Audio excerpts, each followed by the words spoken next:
Authoritarian regimes do not begin in palaces. They begin in rooms where someone learned to keep quiet. Before any law is passed, before any border is closed, the conversation stops. The algorithm was not designed to silence anyone. It was designed to hold attention. But to hold attention, it learned one thing: show people what they already believe. The same information, the same voices, the same certainty, confirmed again and again.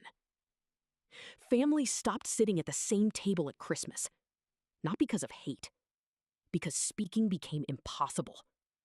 Friends deleted contacts, not because of a fight, because it became exhausting to hear a different version of the world.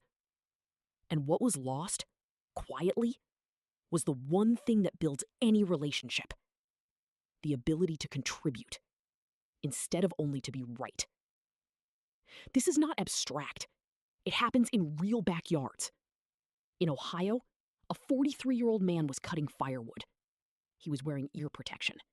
He didn't hear the neighbor approach.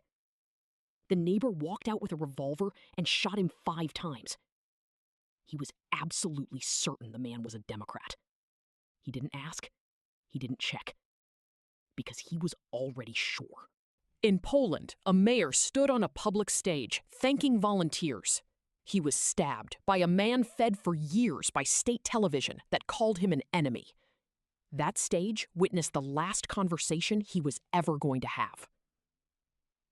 When the conversation becomes dangerous, those who insist on having it are the first to leave.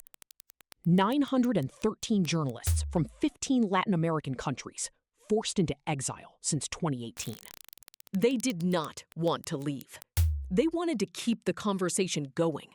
And when the state made that impossible, migration was not a choice. It was the last sentence of the last conversation. This is why people migrate. Not because they gave up, because they refused to. That is kin.